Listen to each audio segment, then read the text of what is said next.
박정희. 비 오는 저녁, 퇴근길. 익숙한 뒷모습이 보였습니다. 폐지 수레를 끌고 가는 사람.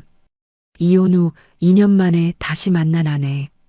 살이 심하게 빠지고 피부는 누렇게 변해 있었어요. 이러려고 이혼하자고 했어. 가세요. 이제 당신이랑은 상관없는 일이에요. 이혼 후 2년 동안 아내에게는 무슨 일이 있었던 걸까요? 오늘 사연 시작 전 무료 버튼인 구독과 좋아요는 저에게 큰 힘이 됩니다. 그리고 어디서 듣고 계신지 댓글 남겨주시면 반갑게 인사드릴게요. 그럼 오늘 사연 시작합니다. 낮은 천장의 반지하 방에 저녁 무렵의 어둠이 내려앉고 있었습니다. 창문 틈으로 보이는 하늘은 이미 회색빛으로 물들어 있었죠. 김도식은 경비복 단추를 하나씩 풀며 하루의 피로를 내려놓고 있었어요. 68년을 살아온 그의 몸은 곧게 서 있는 것만으로도 많은 힘이 드는 나이가 되었습니다. 하지만 그는 불평하지 않았어요. 평생을 그렇게 살아왔으니까요. 아내 박정희는 작은 식탁 앞에 앉아 있었습니다. 무릎과 다리의 통증 때문에 오래 서 있는 게 힘들어진 지 오래였죠. 그래도 남편이 퇴근할 시간이면 어김없이 식탁 앞에 앉아 기다렸어요. 35년을 그렇게 살아왔습니다. 오늘도 변함없이 말이에요. 김도식이 경비복을 벗어 걸고 식탁 앞에 앉았습니다. 박정희가 준비한 저녁상은 소박했어요. 김치 한 그릇, 된장찌개 하나, 그리고 흰 쌀밥. 가난했지만 35년을 이렇게 함께 먹어왔던 밥상이었죠. 김도식은 늘 그랬듯 묵묵히 수저를 들었습니다.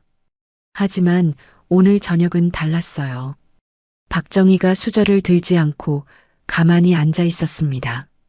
남편의 얼굴을 바라보다가 시선을 내리깔았다가 다시 올려다보기를 반복했어요. 뭔가 말하고 싶은데 입이 떨어지지 않는 사람처럼 말이죠. 김도식도 그걸 느꼈습니다.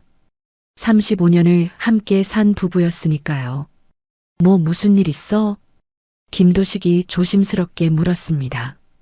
박정희는 한참을 침묵했어요. 손가락으로 식탁 모서리를 쓸어내리며 마음을 정리하는 것 같았죠. 그리고 마침내 입을 열었습니다. 우리 이혼해요. 짧은 한마디였어요.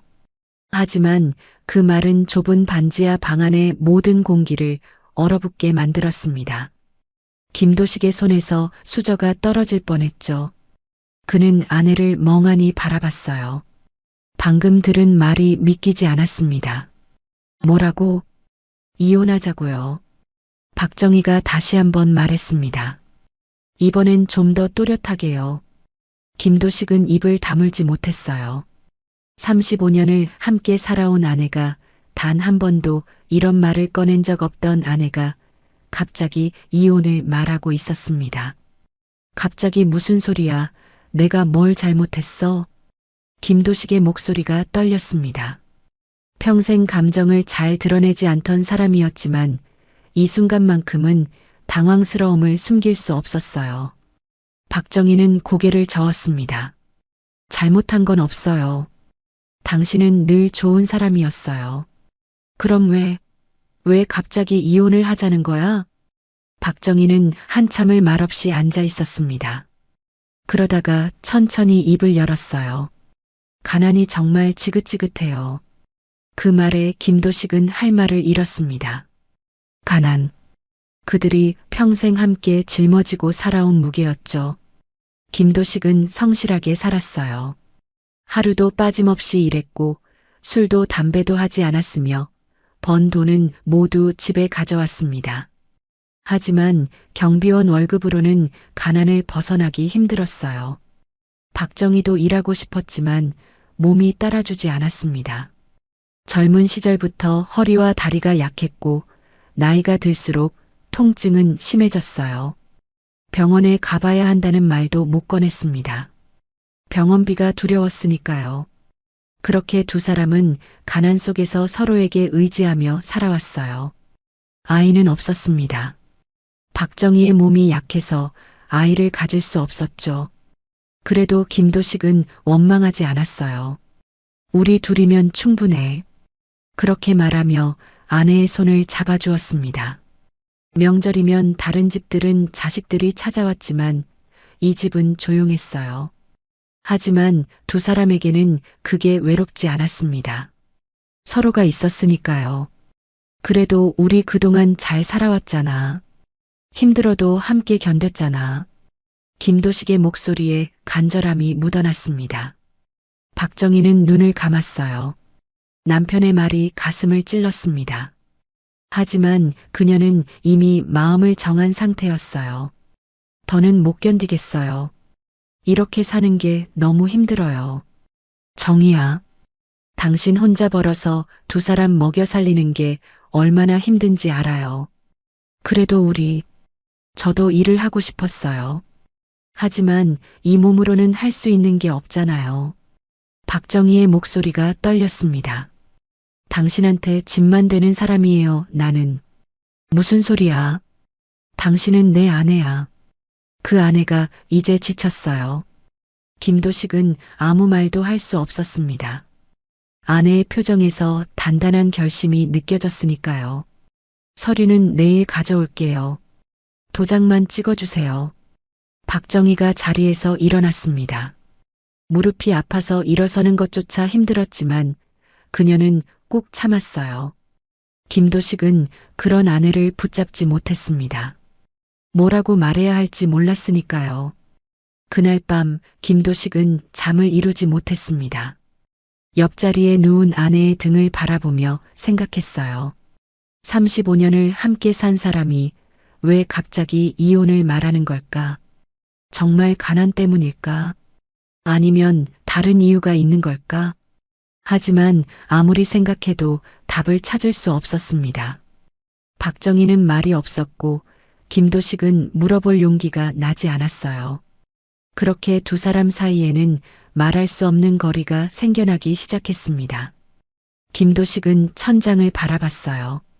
금간 천장, 습기로 얼룩진 벽.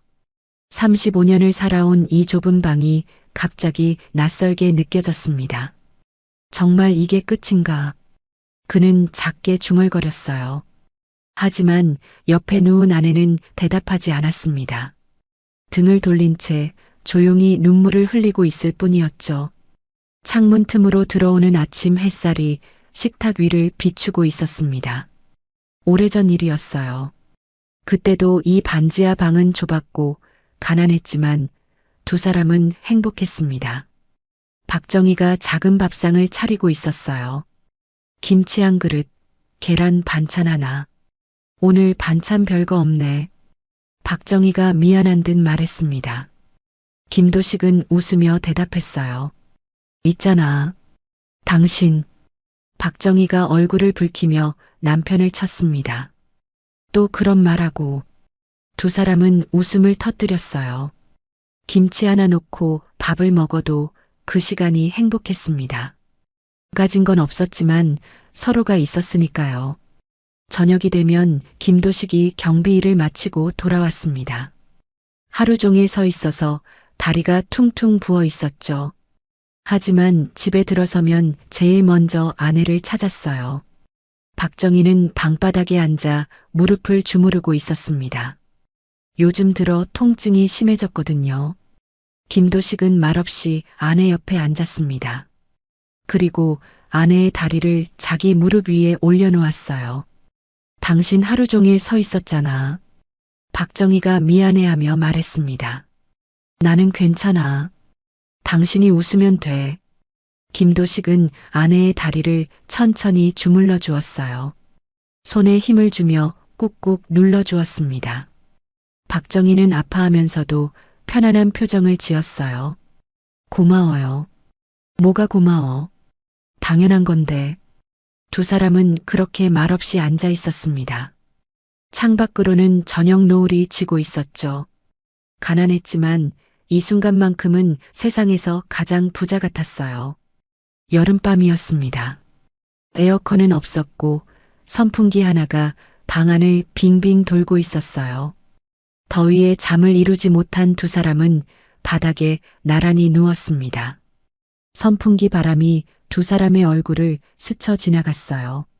박정희가 남편의 손을 꼭 잡았습니다. 우리 애는 없어도 외롭진 않지? 박정희가 조심스럽게 물었어요. 김도식은 아내의 손을 더 세게 잡았습니다. 애가 왜 필요해? 우리 둘이면 집이 꽉 찼는데. 정말? 정말이야. 당신 하나면 충분해. 박정희는 눈물이 글썽였습니다. 자식을 갖지 못한 게 늘 미안했거든요. 하지만 남편은 한 번도 원망하지 않았어요. 오히려 더 다정하게 대해주었습니다. 고마워요, 당신. 내가 더 고마워. 두 사람은 그렇게 손을 맞잡은 채 잠이 들었습니다. 더운 여름밤이었지만 마음만은 따뜻했어요. 명절이 다가왔습니다. 다른 집들은 자식들이 찾아와서 북적였지만 이 집은 조용했어요. 박정희는 장을 보러 시장에 갔습니다. 고기를 사고 싶었지만 가격표를 보고 망설였어요. 결국 두부 한 모를 샀습니다. 집에 돌아와서 두부전을 부치기 시작했어요. 지글지글 기름 소리가 작은 방 안을 가득 채웠습니다. 김도식이 퇴근해서 돌아왔어요. 오늘 명절인데 뭐 맛있는 거 있어? 박정희가 미안한 표정으로 말했습니다. 두부전밖에 못 만들었어요. 김도식은 웃으며 식탁에 앉았습니다. 두부전이면 되지. 당신이 만든 건 다 맛있어. 고기 사고 싶었는데. 괜찮아. 이 집에서 제일 귀한 건 두부가 아니라 사람이야. 김도식이 아내의 손을 잡았어요. 박정희는 눈물을 훔쳤습니다. 당신은 왜 이렇게 착해요? 나도 당신 덕분에 사는 거야. 두 사람은 두부전을 나눠 먹었습니다. 고기는 없었지만 그 어느 명절보다 따뜻한 식사였어요. 겨울이 왔습니다. 난방비를 아끼기 위해 보일러를 최대한 안 틀었어요. 두 사람은 이불을 둘둘 말고 앉아 있었습니다. 김도식이 아내를 꼭 안아주었어요. 추워? 아니요. 이러니까 안 추워요. 박정희가 남편의 품에 파고들었습니다. 김도식은 아내를 더 세게 안았어요. 내년엔 좀 나아질 거야. 그럴까요? 그럴 거야. 우리 열심히 살면 되지. 박정희는 고개를 끄덕였습니다. 내일이 힘들어도 남편과 함께라면 견딜 수 있었어요. 어느 날 저녁이었습니다. 김도식이 월급을 받아왔어요. 얼마 안 되는 돈이었지만 그래도 박정희에게 모두 건넸습니다. 이번 달도 고생했어요. 박정희가 돈을 받으며 말했습니다. 당신이 더 고생했지. 몸도 아픈데. 나는 괜찮아요. 당신이 건강하면 돼요. 두 사람은 서로를 걱정했습니다. 자신보다 상대방이 더 소중했으니까요. 박정희는 돈을 세며 생각했어요. 이번 달은 전기세 내고 수도세 내고 쌀 사고 나면 얼마 안 남겠구나. 하지만 불평하지 않았습니다. 남편이 힘들게 번 돈이었으니까요. 당신 고기 먹고 싶은 거 있어요? 박정희가 물었습니다. 아니, 괜찮아. 당신 먹고 싶은 거 사. 나도 괜찮아요. 두 사람은 웃었어요. 서로를 위하는 마음이 똑같았습니다. 어느 비 오는 날이었습니다. 박정희가 빗물이 새는 천장을 보며 한숨을 쉬었어요. 김도식이 양동이를 가져와 빗물을 받았습니다. 똑, 똑, 똑 물방울이 떨어지는 소리가 방 안에 울렸어요. 미안해요. 이런 집에서 살게 해서. 박정희가 눈물을 글썽이며 말했습니다. 김도식은 아내를 꼭 안았어요. 무슨 소리야? 당신이 있으면 여기가 궁전이야. 거짓말. 진짜야. 나한텐 당신이 전부야. 박정희는 남편의 품에서 울었습니다. 가난이 힘들었지만 이 사람과 함께라면 견딜 수 있었어요. 부자는 아니었지만 서로가 서로의 전부였습니다. 그래서 더 훗날의 이혼은 이해할 수 없었습니다. 그토록 사랑했던 두 사람이 왜 헤어지게 된 걸까요? 김도식은 그 이유를 알 수 없었어요. 하지만 박정희에게는 말할 수 없는 비밀이 있었습니다. 그 비밀이 두 사람을 갈라놓고 있었죠. 이혼을 말하기 몇 달 전의 일이었습니다. 박정희는 병원에서 온 우편물을 받았어요. 국가건강검진 안내문이었습니다. 65세 이상은 무료로 받을 수 있다고 적혀 있었죠. 박정희는 망설였어요. 병원 가는 게 귀찮기도 했고 별일 없을 거라고 생각했습니다. 하지만 남편이 말했어요. 공짜인데 받아. 몸 관리해야지. 김도식의 권유에 박정희는 병원에 갔습니다. 검진 당일 병원은 사람들로 붐볐어요. 대부분 나이든 어르신들이었습니다. 박정희도 그들 사이에 섞여 차례를 기다렸어요. 피검사, 소변검사, 엑스레이 촬영. 하나하나 검사를 받았습니다. 별다른 느낌은 없었어요. 그저 형식적으로 받는 검사라고 생각했습니다. 결과는 일주일 후에 우편으로 발송됩니다. 간호사가 말했습니다. 박정희는 고개를 끄덕이고 병원을 나왔어요. 일주일이 지났습니다. 우편함에 병원에서 온 봉투가 들어 있었어요. 박정희는 무심코 봉투를 뜯었습니다. 검진 결과지가 들어 있었어요. 대부분의 항목은 정상이라고 적혀 있었습니다. 하지만 한 항목에 빨간 글씨가 보였어요. 종양 표지자 수치 이상 마이너스 재검사 필요.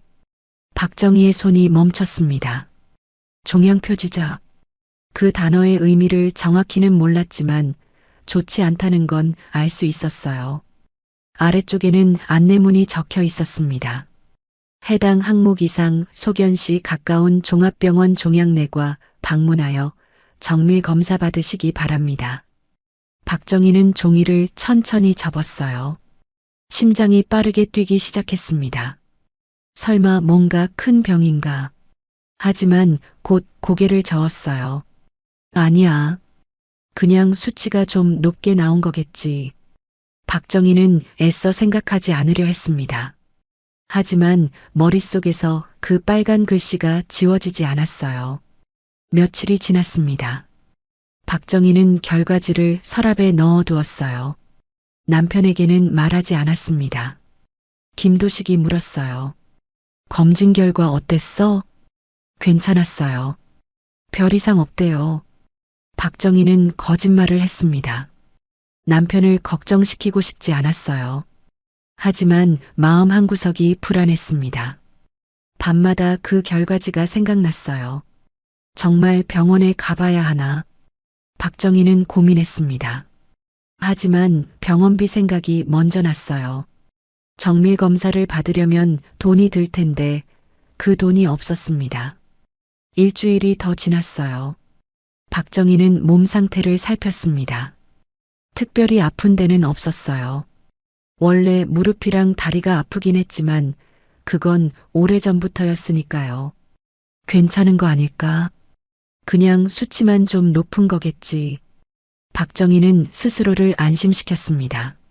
하지만 불안은 사라지지 않았어요. 또 며칠이 지났습니다. 박정희는 거울을 봤어요. 얼굴이 조금 야윈 것 같았습니다. 살도 빠진 것 같았어요. 원래 나이 들면 이러는 거지. 박정희는 애써 대수롭지 않게 생각했습니다. 하지만 마음 깊은 곳에서는 알고 있었어요. 뭔가 잘못되고 있다는 걸. 결국 박정희는 결심했습니다. 병원에 가보기로. 남편 몰래요. 어느 날 아침 김도식이 출근하고 나서 박정희는 준비를 했어요. 서랍에서 검진 결과지를 꺼냈습니다. 그리고 집에 있던 돈을 챙겼어요. 얼마 안 되는 돈이었지만 진료비는 낼 수 있을 거라고 생각했습니다. 병원에 도착했어요. 종합병원은 컸습니다. 사람들이 복도를 바쁘게 오가고 있었어요. 박정희는 안내 데스크로 갔습니다. 종양내과가 어디에 있나요? 3층입니다. 박정희는 엘리베이터를 타고 3층으로 올라갔어요. 복도 끝에 종양내과라는 문패가 보였습니다. 박정희는 한참을 그 앞에 서 있었어요. 들어가기가 무서웠습니다. 하지만 용기를 내서 문을 열었어요. 접수 창구에서 검진 결과지를 보여줬습니다. 재검사 받으러 왔는데요. 네, 잠시만요. 진료 접수하시고 기다리세요. 박정희는 대기실에 앉았습니다. 주변에는 환자들이 가득했어요. 모두들 힘들어 보이는 얼굴이었습니다. 박정희는 손을 꼭 쥐었어요. 제발 아무것도 아니길. 1시간쯤 지났을까요? 박정희의 이름이 불렸습니다. 박정희 환자분, 3번 진료실로 들어오세요. 박정희는 떨리는 다리로 일어났어요. 진료실 문을 열고 들어갔습니다. 의사는 컴퓨터 화면을 보고 있었어요. 박정희의 검진 결과를 확인하는 중이었습니다. 앉으세요. 박정희는 의자에 앉았습니다. 심장이 터질 듯 뛰고 있었어요. 의사는 한참을 화면을 보다가 고개를 들었습니다. 검사 결과가 좋지 않습니다. 그 말에 박정희의 얼굴이 굳었어요. 종양 표지자 수치가 정상보다 훨씬 높게 나왔어요.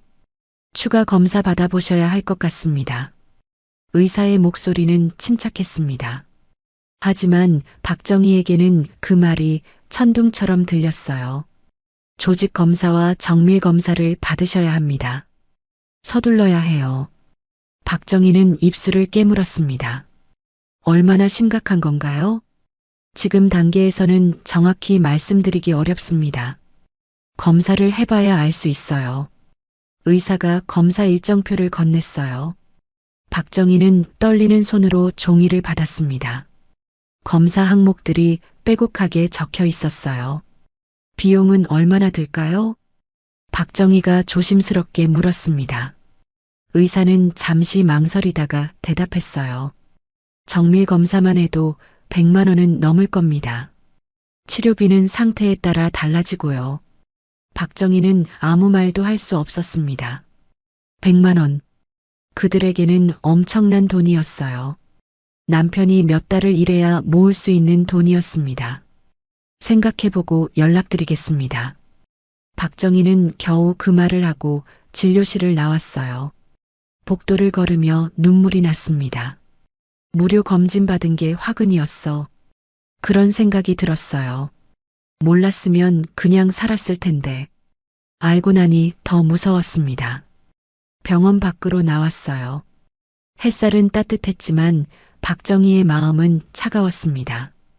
버스 정류장에 앉아 멍하니 하늘을 바라봤어요. 남편한테 어떻게 말하지? 하지만 말할 수 없었습니다. 김도식의 얼굴이 떠올랐어요. 하루 종일 경비실에 서 있는 남편.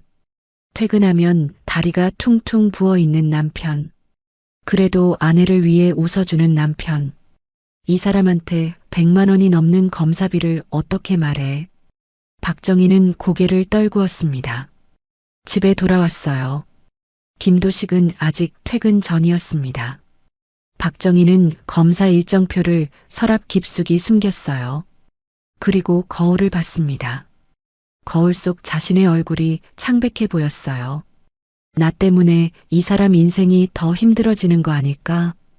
박정희는 생각했습니다. 몸도 약해서 일도 못하고 이제 병까지 생겼어요. 남편에게 짐만 되는 존재 같았습니다.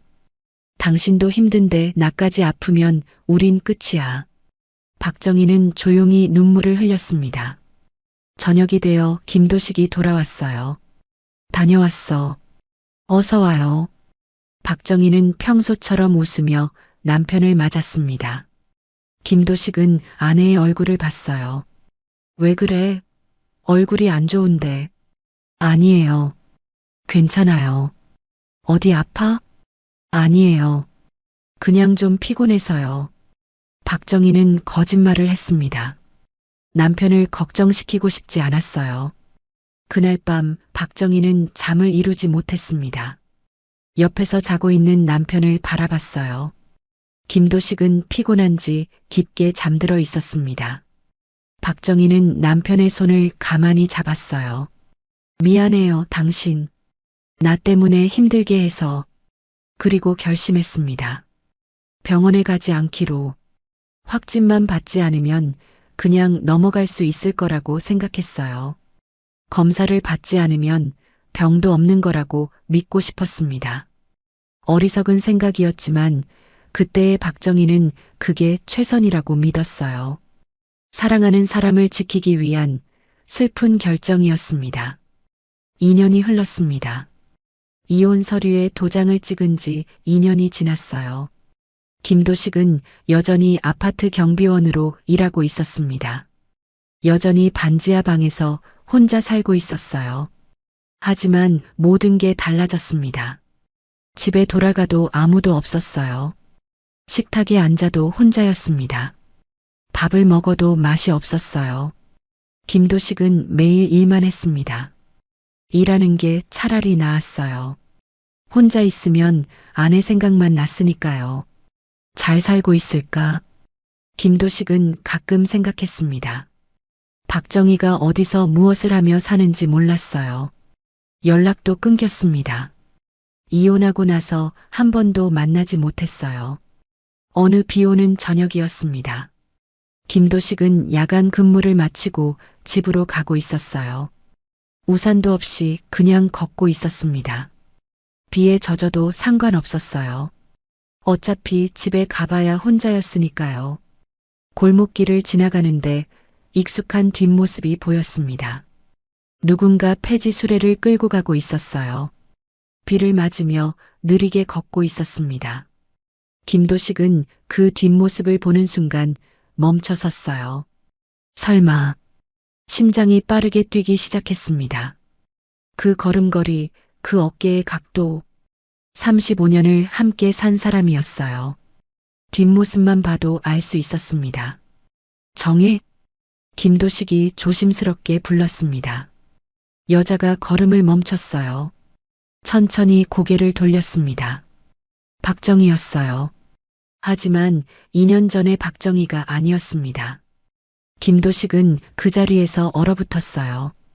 아내의 모습에 충격을 받았습니다. 살이 심하게 빠져 있었어요. 광대뼈가 툭 튀어나와 있었습니다. 피부색이 누렇게 변해 있었어요. 눈빛은 흐리고 기력이 없어 보였습니다. 입고 있는 옷은 몸에서 헐렁헐렁했어요. 비에 젖어 축 처져 있었습니다. 정희야, 이게 무슨... 김도식의 목소리가 떨렸습니다. 박정희는 고개를 돌렸어요. 남편을 보고 싶지 않았습니다. 이런 모습을 보이고 싶지 않았어요. 가세요. 박정희가 작게 말했습니다. 이러려고 이혼하자고 했어? 김도식이 다가갔어요. 폐지를 주우려고? 이렇게 살려고?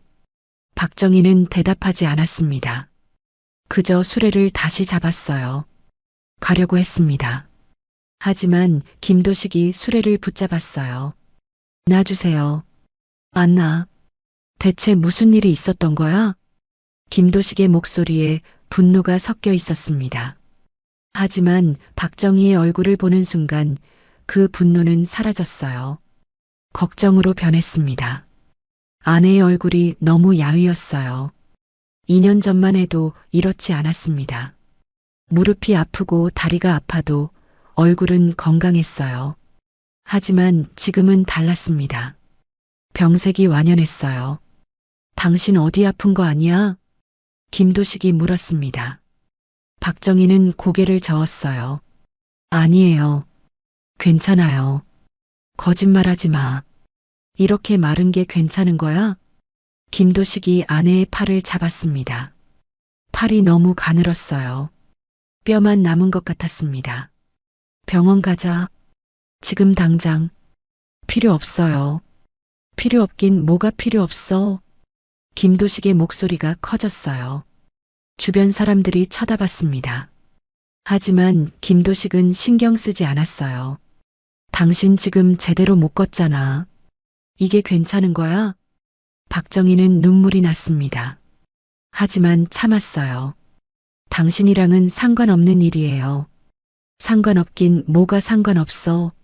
우린 부부였잖아. 이혼했잖아요. 그 말에 김도식은 할 말을 잃었습니다. 맞았어요. 법적으로는 남남이었습니다. 하지만 마음은 그렇지 않았어요. 35년을 함께 산 사람을 어떻게 남으로 볼 수 있겠어요. 법적으론 남이어도 내 마음은 아니야. 김도식이 말했습니다. 병원 가자. 제발. 박정희는 고개를 저었어요. 돈이 없어요. 돈은 내가 구할게.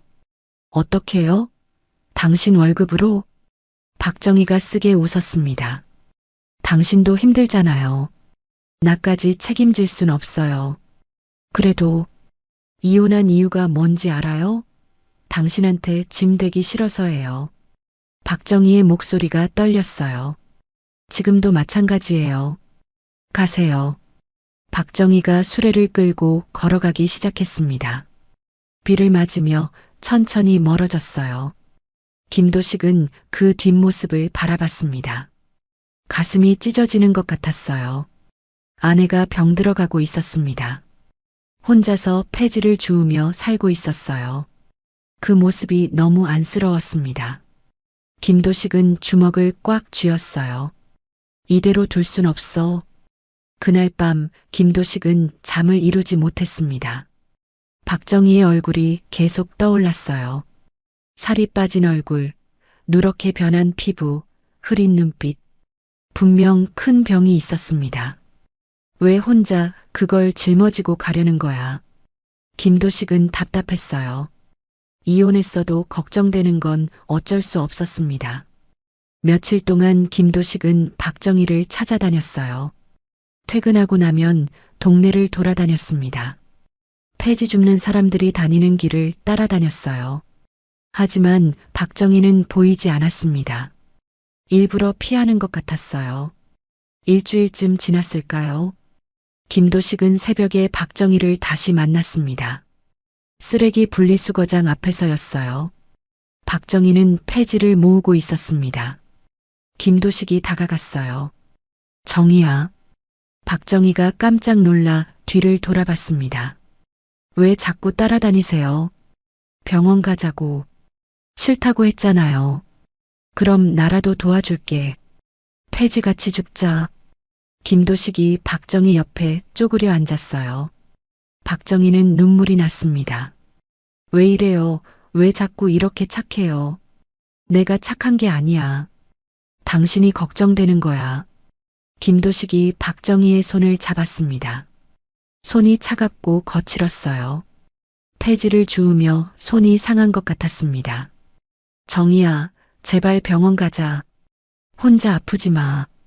같이 아프자. 그 말에 박정희는 참았던 눈물을 흘렸어요. 2년 동안 혼자 견뎌왔습니다. 병도, 고통도, 외로움도. 하지만 더 이상은 힘들었어요. 미안해요, 미안해요. 박정희가 울먹이며 말했습니다. 김도식은 아내를 꼭 안았어요. 비가 내리는 새벽, 두 사람은 그렇게 서 있었습니다. 2년 만에 다시 만난 두 사람. 하지만 상황은 더 나빠져 있었어요. 김도식은 결심했습니다. 무슨 일이 있어도 아내를 살리겠다고. 김도식은 박정희를 억지로 병원에 데려갔습니다. 박정희는 끝까지 거부했어요. 안 가요. 필요 없어요. 하지만 김도식은 물러서지 않았습니다. 가야 해. 이대로 둘 순 없어. 김도식은 자신의 월급을 모두 가져왔어요. 몇 달 동안 아껴 모은 돈이었습니다. 이거라도 쓰자. 제발. 박정희는 눈물을 흘렸습니다. 결국 병원에 가기로 했어요. 종합병원 응급실이었습니다. 박정희는 휠체어에 앉아 있었어요. 걷는 것조차 힘들어 보였습니다. 김도식이 휠체어를 밀며 접수를 했어요. 환자 상태가 안 좋아 보이는데요. 언제부터 이러셨어요? 간호사가 물었습니다. 김도식은 대답하지 못했어요. 정확히 언제부터인지 몰랐으니까요. 박정희가 작게 말했습니다. 2년 전부터요. 2년이요? 그동안 병원 안 오셨어요? 네. 간호사가 놀란 표정을 지었어요. 일단 응급으로 검사부터 하겠습니다. 박정희는 검사실로 들어갔습니다. 피검사, 엑스레이, 초음파, CT 촬영, 여러 검사를 받았어요. 김도식은 밖에서 기다렸습니다. 1시간, 2시간이 지났어요. 김도식은 복도를 왔다 갔다 했습니다. 손을 꽉 쥐고 기도했어요. 제발 아무것도 아니길. 하지만 마음 한구석에서는 알고 있었습니다. 심각한 상태라는 걸. 검사가 끝나고 박정희가 나왔어요. 얼굴이 더 창백해져 있었습니다. 괜찮아? 김도식이 물었습니다. 박정희는 고개를 끄덕였어요. 하지만 눈에는 두려움이 가득했습니다. 대기실에서 한참을 기다렸습니다. 다른 환자들이 차례로 불려 들어갔어요. 김도식은 손을 꽉 잡고 있었습니다. 박정희의 손도 잡았어요. 괜찮을 거야. 김도식이 말했습니다. 박정희는 아무 대답도 하지 않았어요. 그저 남편의 손을 꽉 쥐고 있었습니다. 박정희 환자분, 진료실로 들어오세요. 드디어 이름이 불렸습니다. 두 사람은 진료실로 들어갔어요. 의사는 컴퓨터 화면을 보고 있었습니다. 검사 결과가 화면에 떠 있었어요. 김도식은 심장이 빠르게 뛰는 걸 느꼈습니다. 의사가 한숨을 쉬었어요. 그 한숨 소리에 김도식의 가슴이 철렁 내려앉았습니다. 앉으세요. 의사가 말했습니다. 두 사람은 의자에 앉았어요. 의사는 한참을 침묵하다가 입을 열었습니다.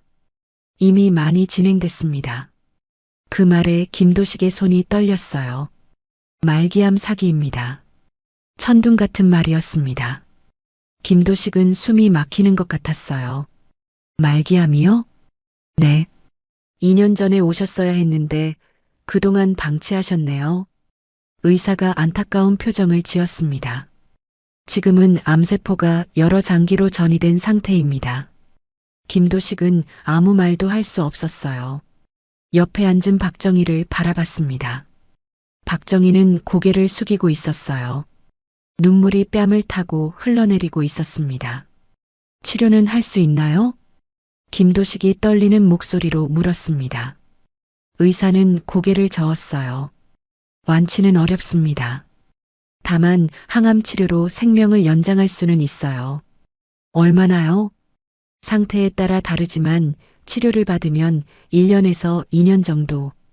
김도식은 무너지는 것 같았어요. 1년에서 2년. 그것도 치료를 받았을 때였습니다. 치료비는 얼마나 들까요? 항암 치료는 한 달에 수백만 원씩 들어갑니다. 건강보험 적용해도 부담이 클 겁니다. 김도식은 머리가 하얘졌어요. 수백만 원. 경비원 월급으로는 감당할 수 없는 돈이었습니다. 진료실을 나왔습니다. 두 사람은 복도 벤치에 앉았어요. 김도식은 얼굴을 감싸 쥐었습니다. 박정희는 조용히 울고 있었어요. 한참을 그렇게 앉아 있었습니다. 김도식이 먼저 입을 열었어요. 2년 전부터 알고 있었어? 박정희는 고개를 끄덕였습니다. 왜 말 안 했어? 말할 수 없었어요. 박정희가 떨리는 목소리로 말했습니다. 그땐 확진만 안 받으면 그냥 넘어갈 수 있을 줄 알았어요. 김도식은 주먹을 꽉 쥐었어요. 그게 무슨 말도 안 되는 소리야. 알아요. 어리석었죠. 박정희가 눈물을 닦았습니다. 하지만 당신한테 짐이 되고 싶지 않았어요. 짐? 당신이 짐이라고? 김도식의 목소리가 떨렸어요. 당신은 내 인생 전부야. 그게 어떻게 짐이야? 박정희는 더 세게 울었습니다. 당신 인생에 병든 아내까지 얹고 싶지 않았어요. 그래서 이혼하자고 한 거야? 네. 김도식은 눈물이 났습니다. 35년을 함께 산 아내가 자신을 위해 혼자 아픔을 견뎌왔다는 게 당신이 얼마나 무서웠을지 알아. 김도식이 박정희를 안았어요. 얼마나 외로웠을지도 알아. 박정희는 남편의 품에서 울었습니다. 2년 동안 참았던 눈물이 쏟아졌어요. 무서웠어요. 너무 무서웠어요. 미안해. 내가 몰라줘서. 아니에요. 제가 말 안 했잖아요. 두 사람은 한참을 그렇게 안고 있었습니다. 복도를 지나가는 사람들이 쳐다봤지만 신경 쓰지 않았어요. 김도식이 박정희의 손을 잡았습니다. 우리 치료하자. 돈이 없잖아요. 구할 거야. 어떻게든. 어떻게요? 모르겠어. 하지만 방법을 찾을 거야. 김도식의 목소리에 결연함이 묻어났어요. 당신 혼자 죽게 둘 순 없어. 박정희는 남편을 바라봤습니다. 그 눈빛이 너무 간절했어요. 고마워요. 박정희가 작게 말했습니다. 고맙긴 뭘. 당연한 거야. 김도식이 박정희의 손을 더 세게 잡았어요. 우리 같이 싸우자. 이번엔 혼자가 아니야. 박정희는 고개를 끄덕였습니다. 눈물을 흘리면서도 작게 웃었어요. 2년 만에 처음으로 마음이 조금 가벼워졌습니다. 혼자가 아니라는 것.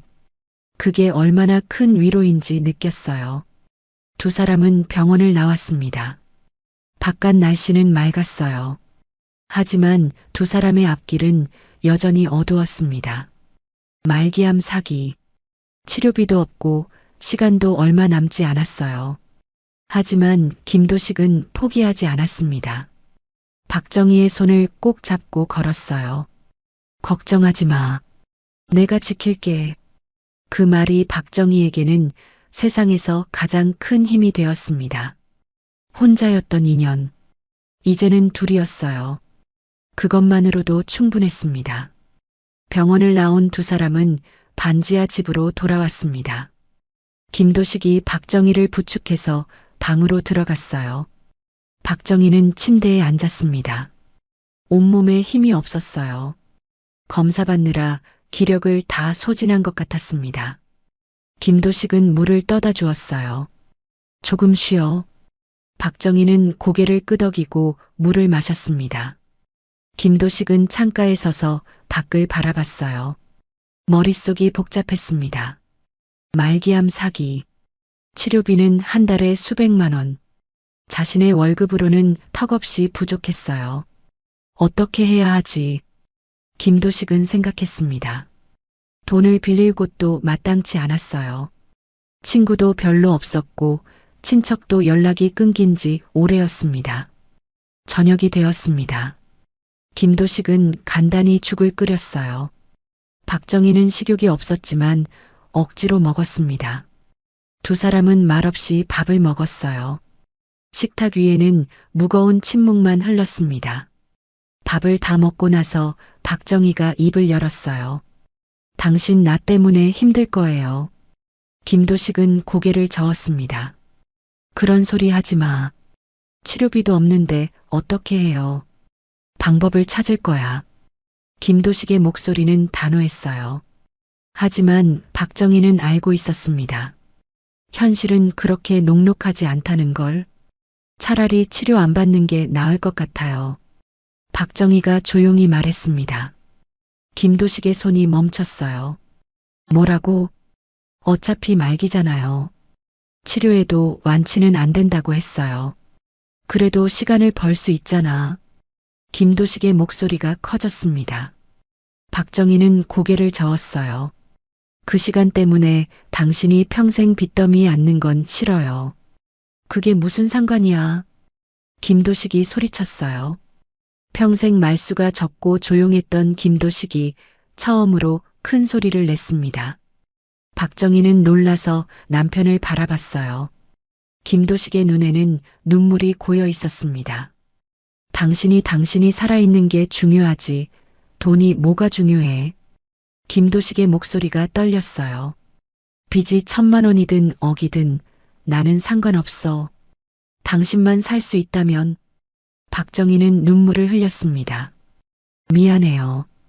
미안하긴 뭐가 미안해. 김도식이 식탁을 쳤어요. 컵이 흔들리며 물이 쏟아졌습니다. 그게 왜 당신 혼자 결정이야? 김도식이 소리쳤습니다. 2년 전에도 그랬잖아.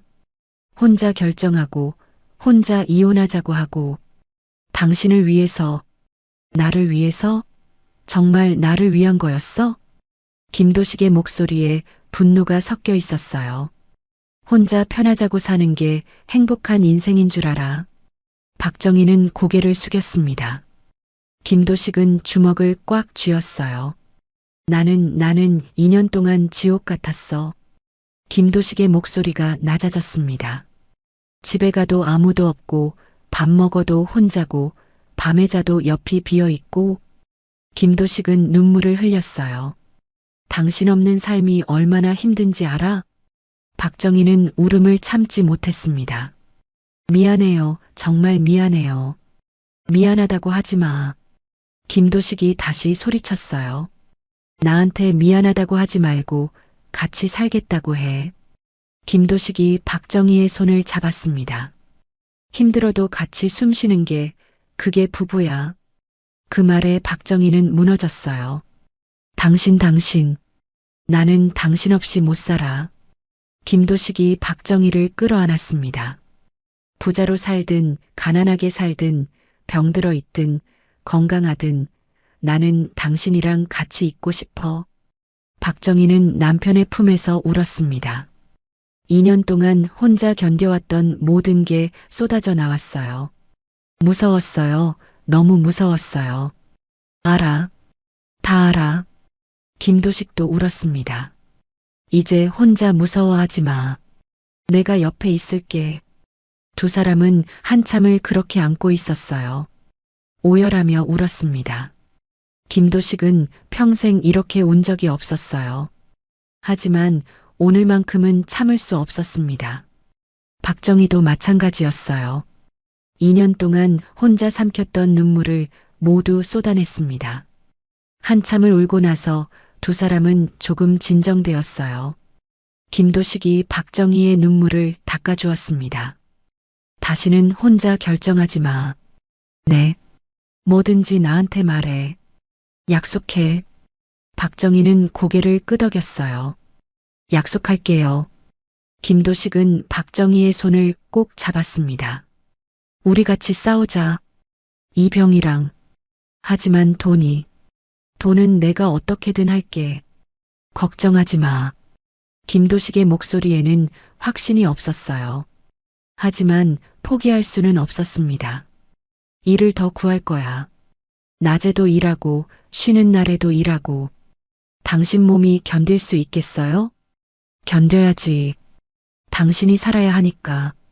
박정희는 남편의 손을 더 세게 잡았어요. 고마워요. 정말 고마워요.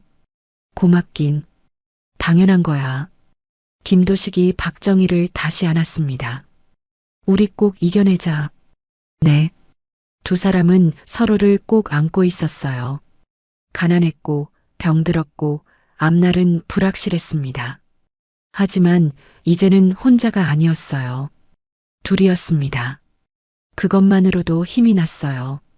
그날 밤 두 사람은 오랜만에 같은 방에서 잤습니다. 2년 만이었어요. 김도식은 박정희의 손을 잡고 있었습니다. 박정희도 남편의 손을 놓지 않았어요. 당신. 박정희가 작게 불렀습니다. 응. 사랑해요. 김도식은 잠시 말이 없었어요. 그러다가 대답했습니다. 나도 사랑해. 35년을 함께 살았지만 이런 말은 처음이었어요. 두 사람은 서로를 바라보며 웃었습니다.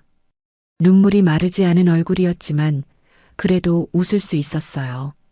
함께라면 견딜 수 있을 것 같았습니다. 어떤 고통도, 어떤 슬픔도. 창밖으로 달빛이 들어왔어요. 좁고 낡은 반지하 방이었지만 오늘만큼은 따뜻했습니다. 두 사람이 함께 있었으니까요. 김도식은 박정희가 잠들 때까지 손을 잡고 있었어요. 그리고 혼자 생각했습니다. 어떻게든 살려야 해. 반드시. 그는 결심했어요. 무슨 일이 있어도 아내를 지키겠다고. 비록 앞날은 험난하지만 포기하지 않겠다고. 그렇게 긴 밤이 지나가고 있었습니다. 며칠이 지났습니다. 김도식은 박정희를 데리고 다시 병원에 갔어요. 치료 상담을 받기 위해서였습니다. 두 사람은 복도 벤치에 앉아 차례를 기다리고 있었어요. 복도는 조용했습니다. 간간히 환자들이 지나다니고 의사들이 오갔어요. 박정희가 작게 말했습니다. 당신 치료비 한 달에 수백만 원이라는데 정말 괜찮겠어요? 걱정 마. 내가 어떻게든 할게. 김도식이 아내의 손을 꼭 잡았어요. 그때였습니다. 복도 저편에서 작은 발걸음 소리가 들렸어요. 12살쯤 되어 보이는 여자아이가 할아버지와 함께 걸어오고 있었습니다. 아이는 밝은 얼굴로 할아버지 손을 잡고 있었어요. 할아버지는 흰 가운을 입고 있었습니다. 의사였어요. 아니, 이 병원의 병원장이었습니다. 할아버지, 오늘 환자 많아요?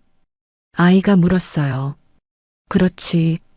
요즘 바빠서 은채랑 시간도 잘 못 보내네. 병원장이 손녀의 머리를 쓰다듬었습니다. 괜찮아요. 할아버지 일이 중요하잖아요. 은채라는 이름의 아이가 웃으며 말했어요. 두 사람이 복도를 지나가려는데 박정희의 목소리가 들렸습니다. 미안해요. 나 때문에 당신이 평생 빚을 지게 될 것 같아서. 그런 소리 하지 마. 당신이 살면 되는 거야. 김도식의 목소리에는 간절함이 묻어 있었어요. 은채는 걸음을 멈췄습니다. 두 사람을 바라봤어요. 낡은 옷을 입은 노부부였습니다. 할아버지는 아내의 손을 꼭 잡고 있었어요. 할머니는 많이 아파 보였습니다. 살이 빠지고 얼굴이 창백했어요. 하지만 할아버지의 눈빛은 따뜻했습니다. 은채는 가슴이 뭉클했어요. 저 할아버지가 할머니를 얼마나 사랑하는지 느껴졌습니다. 은채야, 가자. 병원장 할아버지가 손녀를 불렀어요. 하지만 은채는 그 자리에 서 있었습니다. 두 사람을 계속 바라보고 있었어요. 할아버지, 왜 그래? 저 할머니 많이 아픈 것 같아요. 은채가 조용히 말했습니다. 병원장은 복도의 노부부를 봤어요. 그러게, 저런 환자분들이 참 많단다. 치료비가 없으면 어떡해요? 은채가 물었습니다. 병원장은 잠시 말이 없었어요. 그건 어려운 문제란다. 왜요? 병원도 운영을 해야 하니까. 공짜로 치료해 줄 수는 없어. 은채는 고개를 숙였습니다. 한참을 생각하다가 은채가 다시 입을 열었어요. 할아버지, 응? 제 생일 선물이요. 생일 선물? 병원장이 의아해하며 물었습니다. 은채의 생일은 다음 달이었어요. 선물로 뭐 받고 싶은데? 저 할머니 치료해주면 안 돼요? 은채가 조심스럽게 말했습니다. 병원장은 깜짝 놀랐어요. 뭐라고? 저 할머니요. 할아버지가 치료해주면 안 돼요? 은채가 다시 말했습니다. 병원장은 난처한 표정을 지었어요. 은채야, 그건 제 생일 선물이에요. 다른 건 안 받을게요. 은채의 눈빛이 진지했습니다. 병원장은 한숨을 쉬었어요. 손녀의 부탁을 거절하기가 힘들었습니다. 은채야, 치료비가 얼마나 드는지 알아? 몰라요. 하지만 할아버지는 병원장이잖아요. 그래도 저 할아버지가 할머니 사랑하는 거 보이잖아요. 은채가 말했습니다. 저렇게 사랑하는데 돈이 없어서 치료 못 받으면 너무 슬플 것 같아요. 병원장은 손녀를 바라봤어요. 12살밖에 안 된 아이가 이렇게 따뜻한 마음을 가지고 있다니. 은채야, 제발요, 할아버지. 은채가 할아버지의 손을 잡았습니다. 병원장은 망설였어요. 원칙적으로는 안 되는 일이었습니다. 하지만 손녀의 눈빛을 보니 거절할 수가 없었어요. 정말 다른 선물은 안 받을 거야? 네. 은채가 환하게 웃었습니다. 병원장은 한숨을 쉬며 고개를 끄덕였어요. 알았어. 할아버지가 알아볼게. 정말요? 그래. 대신 약속해. 공부 열심히 하고 할아버지 말 잘 듣기. 약속할게요. 은채가 할아버지를 껴안았습니다. 병원장은 손녀를 안으며 복도의 노부부를 바라봤어요. 참 순수한 아이로 컸구나. 병원장은 생각했습니다. 그리고 결심했어요. 손녀의 생일 선물로 저 노부부를 도와주기로. 며칠이 지났습니다. 김도식과 박정희는 다시 병원에 왔어요. 치료 계획을 상담받기로 한 날이었습니다. 대기실에서 기다리고 있었어요. 간호사가 다가왔습니다. 박정희 환자분이시죠? 네. 병원장님께서 직접 상담하시겠답니다. 이쪽으로 오세요. 김도식과 박정희는 놀랐어요. 병원장이 직접 상담한다니. 저희 같은 사람을 병원장님이요? 네, 이쪽입니다. 간호사는 두 사람을 병원장실로 안내했습니다. 문을 열고 들어가니 넓고 깨끗한 방이었어요. 병원장은 책상 앞에 앉아 있었습니다. 어서 오세요. 앉으십시오. 병원장이 의자를 권했어요. 두 사람은 조심스럽게 앉았습니다. 병원장은 박정희의 차트를 펼쳤어요. 한참을 보다가 고개를 끄덕였습니다. 말기암 사기시군요. 네, 그렇답니다. 박정희가 작게 대답했습니다. 치료를 시작해야겠습니다. 항암 치료부터 진행하겠습니다. 김도식이 조심스럽게 입을 열었어요. 그게 저희가 치료비를. 병원장은 손을 들어 말을 막았습니다. 치료비는 걱정하지 마십시오. 네. 김도식과 박정희는 어리둥절한 표정을 지었어요. 저희 병원에서 지원하겠습니다. 무슨 말씀이신지. 김도식은 믿을 수가 없었습니다. 박정희도 눈을 크게 떴어요. 왜 저희한테? 며칠 전 복도에서 두 분을 봤습니다. 병원장이 말했어요. 제 손녀가 두 분의 모습을 보고 감동했나 봅니다. 손녀요? 네. 생일 선물로 할머니를 치료해달라고 하더군요. 병원장이 미소를 지었습니다. 김도식과 박정희는 할 말을 잃었습니다. 그런데 저희는 아무것도 하신 게 없습니다. 병원장이 말했어요. 그저 서로를 아끼는 모습이 순수한 아이의 마음을 움직였을 뿐입니다. 박정희는 눈물을 흘렸어요. 김도식도 눈시울이 붉어졌습니다. 감사합니다. 정말 감사합니다. 두 사람은 고개를 숙였어요. 건강하게 나으시길 바랍니다. 병원장이 따뜻하게 말했습니다. 다음 주부터 치료 시작하겠습니다. 두 사람은 병원장실을 나왔어요. 복도를 걸으며 박정희가 말했습니다. 기적 같아요. 그러게. 김도식도 믿기지 않는다는 표정이었어요. 박정희는 하늘을 올려다봤습니다. 당신 우리 살 수 있을 것 같아요. 그래. 꼭 살자. 김도식이 아내의 손을 꼭 잡았어요. 어둡기만 했던 앞날에 빛이 보이기 시작했습니다. 순수한 아이의 마음이 만든 기적이었어요. 그날 두 사람은 처음으로 희망을 느꼈습니다. 일주일 후 박정희의 치료가 시작되었습니다. 병원 6층 입원실이었어요. 박정희는 병실 침대에 누워 있었습니다. 팔에는 링거가 꽂혀 있었어요. 항암제가 천천히 몸속으로 들어가고 있었습니다. 김도식은 침대 옆 의자에 앉아 있었어요. 아내의 손을 꼭 잡고 있었습니다. 많이 힘들어? 김도식이 조심스럽게 물었습니다. 괜찮아요. 박정희가 작게 웃었어요. 하지만 얼굴이 창백했습니다. 항암제 부작용으로 몸이 힘든 게 보였어요. 조금만 참아. 곧 나아질 거야. 김도식이 아내의 손을 더 세게 잡았습니다. 박정희는 남편을 바라봤어요. 당신 회사는 괜찮아요? 오늘 야간 근무 바꿨어. 걱정 마. 김도식은 오늘 동료에게 부탁해서 근무를 바꿨습니다. 아내 곁에 있고 싶었어요. 미안해요. 당신 일까지 방해하고. 무슨 소리야? 당신이 더 중요하지. 김도식이 박정희의 이마를 쓰다듬었습니다. 박정희는 눈을 감았어요. 항암제 때문에 피곤했습니다. 김도식은 아내가 잠들 때까지 손을 잡고 있었어요. 저녁이 되었습니다. 박정희는 여전히 자고 있었어요. 김도식은 복도로 나가 물을 마셨습니다. 창밖으로 해가 지고 있었어요. 잘 견뎌줘. 제발. 김도식은 속으로 기도했습니다. 복도에서 간호사가 지나갔어요. 보호자분이시죠? 네. 환자분 상태 괜찮으세요? 첫 항암이라 힘들어 보이는데 잘 견디고 계세요. 간호사가 웃으며 말했습니다. 감사합니다. 김도식이 고개를 숙였어요. 간호사는 다른 병실로 갔습니다. 김도식은 다시 병실로 돌아갔어요.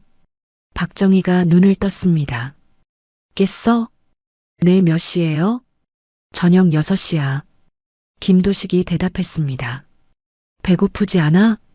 아니요. 입맛이 없어요. 박정희가 고개를 저었어요. 항암제 부작용이었습니다. 그래도 조금은 먹어야 해. 기운 차려야지. 김도식이 죽을 떠서 아내 입에 넣어줬어요. 박정희는 억지로 삼켰습니다. 고마워요. 뭐가 고마워? 당연한 건데. 김도식이 웃었어요. 밤이 되었습니다. 병실은 조용했어요. 복도에서 간간히 발걸음 소리만 들렸습니다. 김도식은 의자에 앉아 있었어요. 잠들지 않고 아내를 지키고 있었습니다. 박정희가 작게 불렀어요. 당신. 응, 왜? 집에 가서 쉬어요. 괜찮아. 여기 있을게. 하루 종일 여기 있었잖아요. 상관없어. 당신 곁에 있고 싶어. 김도식이 박정희의 손을 잡았습니다. 박정희는 눈물이 났어요. 고마워요, 정말. 우리 같이 이겨내자. 약속했잖아. 네. 박정희가 고개를 끄덕였습니다. 두 사람은 손을 맞잡고 있었어요. 창밖으로 별이 보였습니다. 김도식은 창밖을 바라봤어요. 우리 꼭 이겨낼 거야. 그는 속으로 다짐했습니다. 며칠이 지났습니다. 박정희의 상태는 조금씩 나아지고 있었어요. 항암제에 적응하기 시작한 것 같았습니다. 얼굴에도 조금 혈색이 돌았어요. 김도식은 매일 병원에 왔습니다. 야간 근무를 마치고 아침에 오기도 했고 낮에 쉬는 시간에 오기도 했어요. 아내 곁을 떠나지 않았습니다. 당신 몸 상할 거예요. 박정희가 걱정했습니다. 나는 괜찮아. 당신이 나아지는 게 더 중요해. 김도식은 늘 같은 대답을 했어요.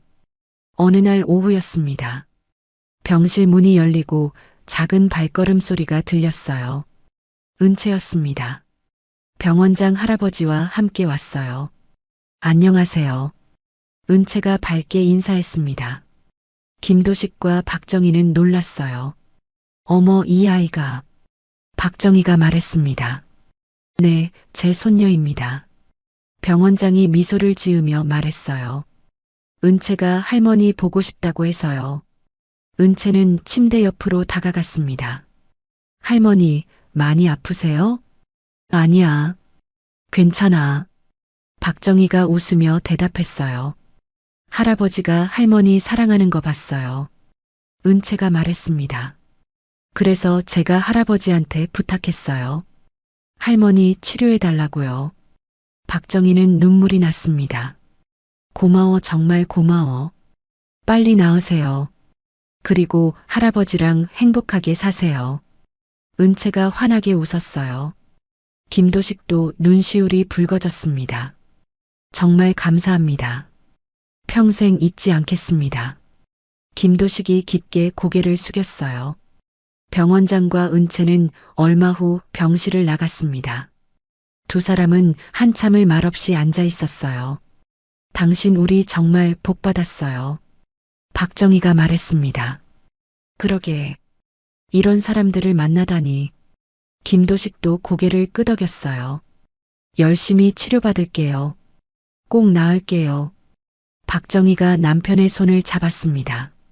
그래. 우리 꼭 이겨내자. 김도식이 아내의 손을 꼭 잡았어요. 몇 주가 지났습니다. 박정희는 여러 차례 항암 치료를 받았어요. 힘들었지만 견뎌냈습니다. 김도식이 옆에 있었기 때문이에요.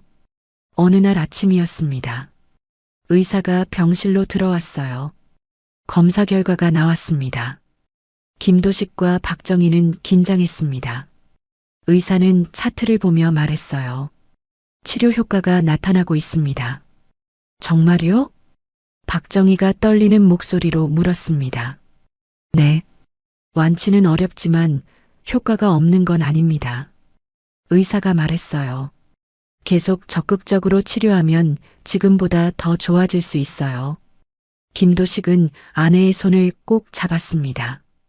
그럼 계속 치료받으면 되는 거죠? 네.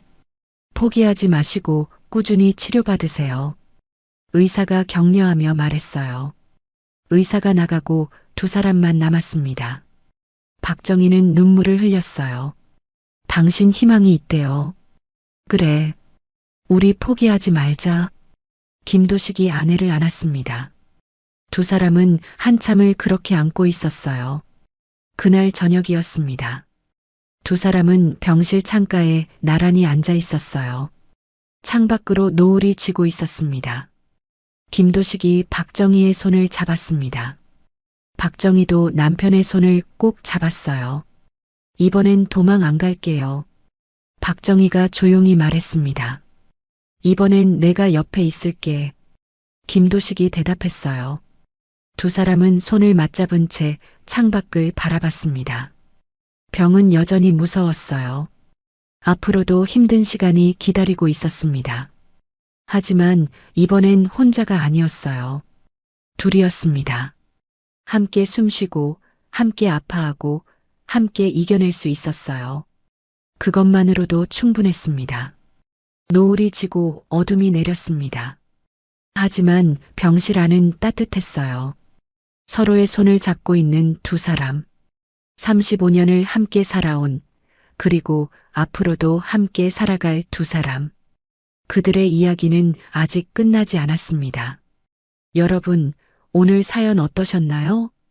사랑하는 사람을 지키기 위해 혼자 아파했던 박정희 할머니, 그리고 끝까지 포기하지 않았던 김도식 할아버지. 두 분의 이야기가 여러분 마음에 어떻게 다가왔는지 궁금합니다. 댓글로 여러분의 생각을 들려주세요. 오늘 사연 들어주셔서 감사드리며 지금까지 말하지 못할 사연이었습니다.